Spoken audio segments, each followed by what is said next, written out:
Salut à tous, bienvenue sur ma chaîne. Aujourd'hui, petite présentation d'un couteau.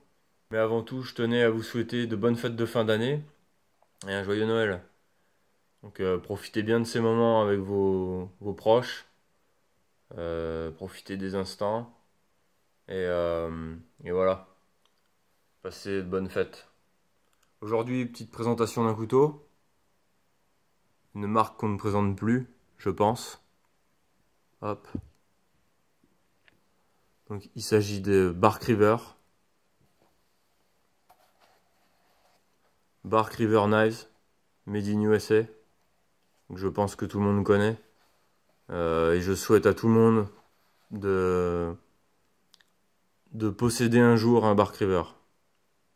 Donc, il s'agit du Bravo 1.25 en CPM 3V. 319 $, ça c'est le prix aux États-Unis. Moi je l'ai payé, puisqu'on t'en parle tarifs, hein, c'est une marque assez onéreuse. Je l'ai payé, frais de port inclus, 240 €. Ça fait un peu cher. Ça fait un peu cher, mais franchement, ça vaut le coup. C'est des couteaux d'une grande qualité. Pour un fan de couteaux, franchement, c'est incontournable, quoi. Donc, petite présentation. Désolé pour la lumière, hein, c'est tard, j'éclaire avec une vieille lampe là.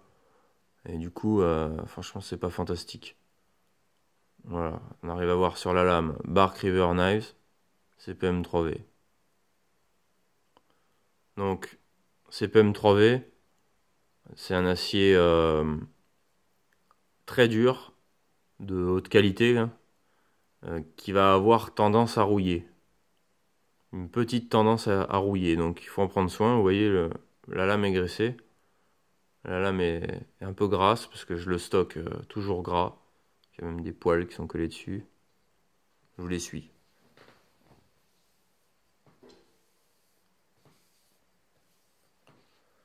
Hop là. Voilà, là il est tout propre. Donc, on va partir sur les caractéristiques. Longueur totale 25 cm. Donc c'est pas un couteau énorme, c'est juste ce qu'il faut. Oui, j'ai pas des grandes mains et il y a juste ce qu'il faut quoi, de couteau. Alors, une prise en main exceptionnelle. Vraiment, on l'a super bien en main quoi. C'est magnifique. 25 cm de longueur totale. Pour une lame de 12,7 cm. Et un tranchant de 12 cm parce qu'il y a le casse-goutte ici.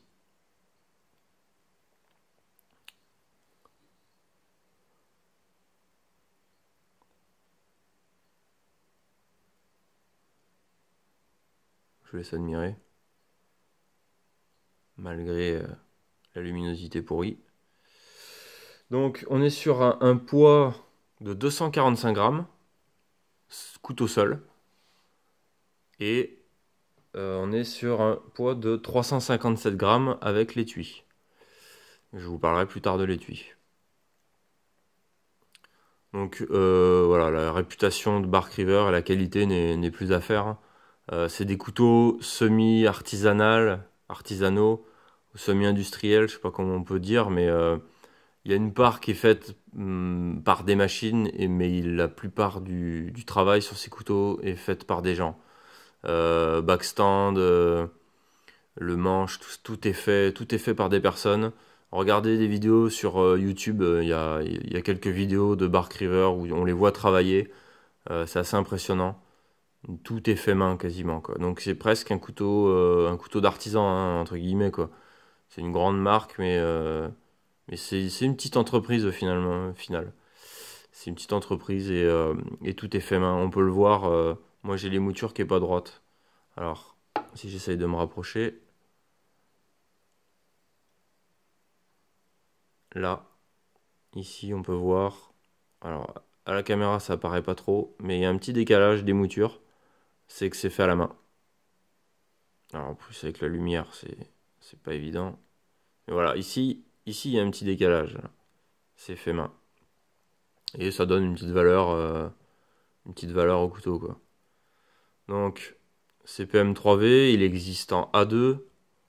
Il y a plusieurs matériaux, plusieurs aciers utilisés pour ces couteaux. Moi, je les voulais en CPM 3V. Il rouille quand même moins vite que l'A2, paraît-il. Je connais pas. Je connais ni l'un ni l'autre. Donc, bon, j'ai écouté un petit peu ce qui se disait. J'ai lu sur les forums. Apparemment, c'est ce qui se dit, que le CPM 3V tiendrait un peu mieux. Serait un peu plus résistant à la corrosion. Pour les manches, c'est pareil. Vous pouvez avoir, celui-là est en Black Canva micarta, donc micarta noir, hyper bien travaillé, très très lisse, prise en main agréable, peut-être un peu glissant, mais c'est agréable. Vous pouvez l'avoir en green Canva micarta, vous pouvez l'avoir en antique, donc c'est une couleur un peu ivoire qui est très jolie. Vous pouvez l'avoir en bois aussi sur certains sites distributeurs, vous le trouverez en bois. Dans des tas de bois différents. Il y a des variantes sur ces couteaux, c'est assez incroyable.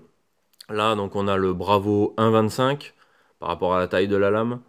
Vous avez le Bravo 1 qui est légèrement plus court, le 1,5, le 2. Vous avez le Bravo EDC, le Bravo Survivor, le Vortex, le Squad Leader. Chacun possède des petites variantes de formes, de caractéristiques bien propres à eux. Et en fait, ça en fait une multitude de modèles différents, une gamme tellement variée, c'est assez incroyable. Donc, si vous voulez vous offrir un Bark River, si vous avez un petit peu mis d'argent de côté, parce que c'est vrai que c'est pas donné, réfléchissez bien, pardon, avant de choisir le modèle. Regardez bien les tailles, regardez bien les aciers, regardez bien les finitions. Il peut y avoir un Bravo 1,25 qui peut-être vous conviendra mieux que celui-là. Donc c'est à réfléchir, faut bien voir. Je me suis tâté avec un Guni, je me suis tâté avec peut-être un couteau un peu plus petit, un peu moins cher, et au final j'ai opté pour celui-ci. Alors au départ je le voulais sans la rampe. Parce que en fait il est dit, je l'ai pas essayé, mais il est dit que ça rentre un peu dans la paume là, pas dans la paume mais dans la chair ici. Quand on fait des coupes appuyées comme ça et qu'on le tient proche de la lame, ça mâchouille un petit peu à l'intérieur là. Donc je voulais sans, je l'ai commandé sans et je l'ai reçu avec. Je l'ai pas lutté, j'ai pas cherché à comprendre. Franchement, c'est pas grave. Il me plaît beaucoup comme ça, surtout que je l'ai eu assez rapidement, alors que normalement il y a des délais d'attente importants pour ces couteaux. Euh, donc je vais pas chercher à comprendre, c'est pas grave. J'ai la rampe avec le jimping dessus. Celui que je voulais, il y a pas la rampe, mais il y a quand même un jimping sur la lame, c'est plat. Mais bon, franchement, c'est pas grave. Donc voilà. Je tenais à vous présenter. Il y a eu déjà plein de vidéos de faites sur YouTube, hein. Je suis pas le premier à faire une vidéo en français, en francophone sur YouTube, mais je tenais à vous présenter ça et vous souhaiter de bonnes fêtes de fin d'année. Donc voilà, c'est pour ça que je fais cette vidéo. Je vous parle un petit peu de l'étui. Un étui en cuir fait par une autre entreprise pour Bark River. Mais je pense que c'est de l'artisanal aussi. À voir les coutures, à voir le travail qui est fait dessus, c'est de l'artisanal. Un cuir épais, solide. euh, on sent que c'est du costaud. Ambidextre. Donc, la lanière, ici, on peut la tourner pour gaucher ou pour droitier. Ici, il y a un petit passant sur tous les étuis. Il y a un petit passant ici pour le Fire Steel. D'habitude, enfin, je dis d'habitude parce que j'ai vu plein d'étuis Bark River qui possédaient une encoche ici pour quand on ouvre, en fait, qu'on veut sortir le couteau, on vient bloquer la lanière dedans là. Bon, moi je l'ai pas. Du coup, ça m'oblige à faire un petit peu attention parce que c'est vrai que quand on rentre ou qu'on sort le couteau, on a tendance, vu que c'est des couteaux qui coupent un petit peu très très bien, on a tendance à raser de près la lanière ici et à venir la couper quoi. Donc ça faut faire gaffe. Et après quand on met le couteau dans l'étui, donc on a un rendu que je trouve magnifique, qui fait très très chasse ou ou très nature, voilà. Je trouve qu'il va bien dans les bois celui-là. Il fait pas tactique, c'est ça que je veux dire. Il fait un petit côté un peu tradi, américain, quoi. Et une excellente rétention, une excellente pression. Euh, voilà, on sent que c'est du solide.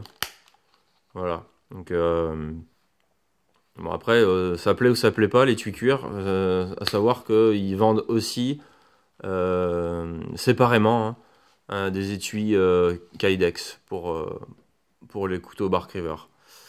Voilà. Que dire de plus? Si ce n'est que c'est magnifique et je vous encourage vivement à acheter un Bark River.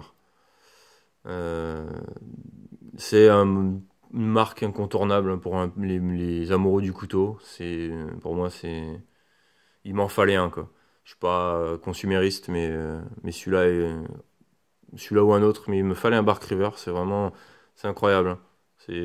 C'est plaisant. J'ai essayé de couper un petit peu. Je m'en suis pas trop servi parce que j'ai pas les pierres pour l'affûter. Pas encore, du moins. Donc je veux pas trop l'abîmer, je veux pas trop l'émousser, pas lui taper dans la gueule, même si ça viendra un jour. Mais j'ai essayé de couper un petit peu avec, de faire un petit peu de feather stick, de couper un peu de bois. Et c'est impressionnant le mordant que ça a, hein. Donc j'ai pas parlé de l'émouture. Donc émouture qui paraît plate comme ça, mais qui en fait est convexe sur quasi toute la lame à partir d'ici, on le voit. À partir de là c'est plat au-dessus, ça part convexe. Et le tranchant également est convexe. Donc pour ceux qui ne savent pas, un tranchant convexe, vous avez la plupart des tranchants qui sont en V. Et là, en fait, il est légèrement bombé comme ça. Ce qui fait qu'il va... il y a un tranchant en V comme ça. Et lui, il est légèrement bombé comme ça.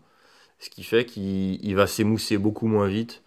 Vous allez garder un tranchant beaucoup plus longtemps.